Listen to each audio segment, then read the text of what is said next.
Hi, I'm the Scrub and you're here for one reason. The long descent into the depths of the underworld.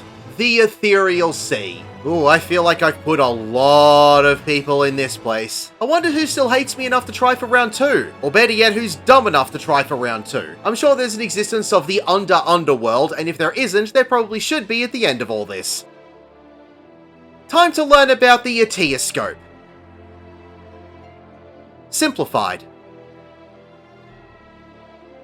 If you're using the duty support system, I'd recommend single pulling this dungeon. As you approach each of the shadow wisps throughout the dungeon, they will transform into different enemies. Make sure that you keep this in mind as you progress through the dungeon. This opening pull is a single pull. Kill everything. As soon as both of these enemies have been defeated, the barrier will drop, allowing you to continue. Pull to the wall, kill everything. Man, I feel like I haven't said that in forever. The rivalry will cast Egotism, which will be a large point blank AoE at its feet. If you get hit by this AoE, it will give you an Assunerable heavy debuff. When everything has been defeated, the barrier will dissipate. Head down the stairs to the two wisps. As you approach, the shadow wisp will transform into Ilbert, who will be quite beefy in health. After you get Ilbert down below 95% health, he will cast Visceral Hate and summon 4 Sinking Arrogance. After these have spawned in, they will all cast Existential Dread, which will be a small room-wide AoE if they finish casting. The Fire Wisp in the middle of the room will transform into Papalimo's Shattered Weapon and will cast Beacon of Hope, which will be a room-wide friendly AoE that will take away 90% of the health of any enemy that it touches. This will make the rest of the pull a lot easier. Kill everything, the barrier will drop, and it's first boss time. As you approach the Shadow Wisp, it will transform into Livia, the final boss of Castrum Meridianum. Tanks try and keep this boss pointed north as best you can. Frustration is a room-wide AoE. Agalaia Bite is a tank buster. The cast of Agalaia Climb will have the boss extend her 4 tentacles over the quadrants in the arena. 2 of the 4 will begin to have a pulse travel up the tentacle. These 2 will always be opposite each other. After a few seconds, the corner of the arena that the glowing tentacle is hovering over will get an AoE inside it. Just move to a non-glowing tentacle to dodge the mechanic. If you get hit with this AoE, you'll get a Von stack. Agalaia's shot will fire 8 straight line AoEs in a star-like formation from the boss's position. You'll need to stand between these AoEs to avoid them and then stay in the safe zone, as after a few seconds, the AoEs will fire back through the arena from where they came from. Getting hit by the first AoEs will give you a Von stack, and getting hit by the return AoEs will give you 2 Von stacks. Later on in the fight, there can be a cast of Climb along with Shot, so you'll need to dodge the AoEs while also avoiding the quarter room cleaves from the boss. Odiatamo will spawn 2 circles underneath the feet of 2 party members. As these go off, one player will get a stack marker. Move out of these AoEs and group up to share the damage. Getting hit by either of these AoEs will give you a Von stack. Disparagement is a conal AoE which will be in the direction of a random party member. Dodge to either side of the AoE to avoid the Von stack. The boss will repeat mechanics until it has been defeated. Interact with the Ethereal Current to proceed to the next area. Head down the ramp and pull the 3 enemies. The Dissension enemy will cast Whisper of Our Discontent, which is a conal AoE. And the Desire will cast a straight line AoE through a random party member called the Path of Avarice. Continue to the next pair of enemies. The Partiality will cast Unrightful Claim, which is a point blank AoE around them. If you get hit by this AoE, it will give you an Assunerable Disease debuff for 30 seconds. Just dodge out of these to avoid them. As you group everything up, the Fire Wisp will transform into Moen Breeder's Axe. This will create a friendly blue AoE around itself that will hit all enemies for approximately half of their health, making the pull much easier to deal with. Kill everything and a bridge will be created for you. As you progress forward, you will see a very familiar sword and shield hovering above the floor. If you stand underneath this for a moment, a blue AoE will appear underneath them. When this goes off, everyone who is in the AoE will get a damage up and a vault down for 30 seconds. This second double pull of enemies will be the same as the previous pull. Kill everything, a bridge will be created for you to walk over, and it's second boss time. As you approach, the Shadow Wisp will transform into Rattatan, the solo instance boss and the former trial boss in Cape Westwind. Tatarian Impact is a room-wide AoE. Tatarian Spark will target one random party member with a straight line AoE. Move to the side of this attack or get a Von stack. Anvil of Tataris is a tank buster. Vexillatio will create 2 massive straight line AoEs on either side of the arena, leaving a safe zone in a strip down the middle. After the cast finishes, there will be tall walls that will block off the rest of the arena temporarily. If you are still in the AoE when the cast finishes, it will push you back into the middle of the arena and give you a Von stack. There will be 4 large crystals on the inner part of these new walls. Following this, the boss will cast Shield Skewer, which will create a straight line AoE through the entire safe zone. After the cast ends, the boss will dash across the arena and cleave the entire path to destroy the walls. If you're still in this AoE when the boss dashes through it, you'll get a hard hit and a Von stack. To avoid this, you'll need to take note of the crystals in the walls. The boss will tether to all 4 crystals and begin to sap energy from them. Each of the crystals will get a bar above them to indicate how much energy they have left. If the crystals lose all their energy, they will crumble and reveal an alcove. So you'll have to look for the 2 crystals that are depleting faster than the others. One will be up north close to the boss and the other will be in the south.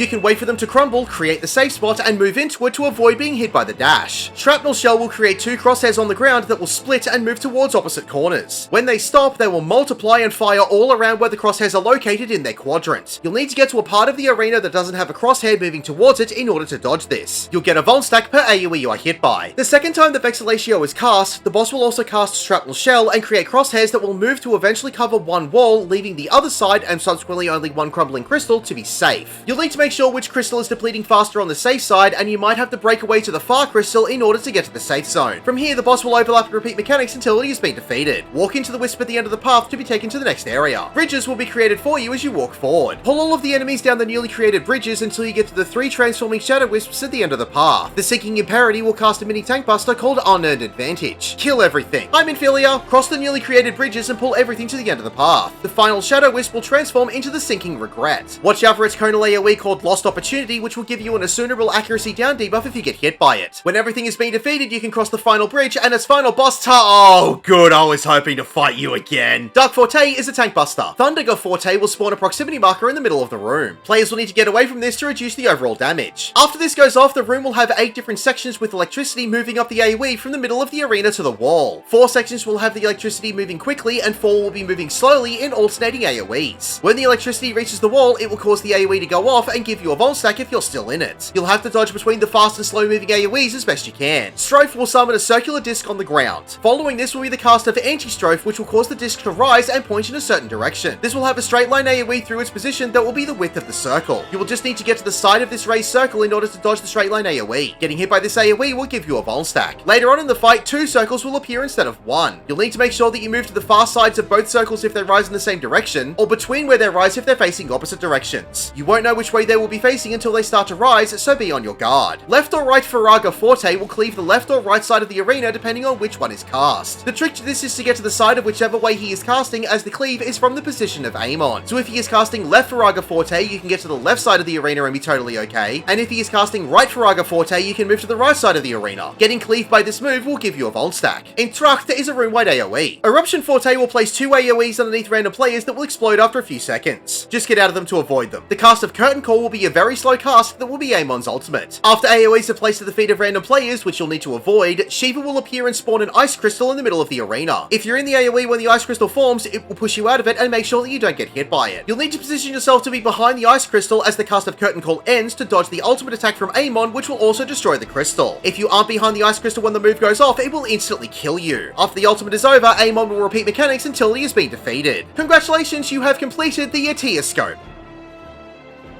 My name is a Scrub. Thank you for watching.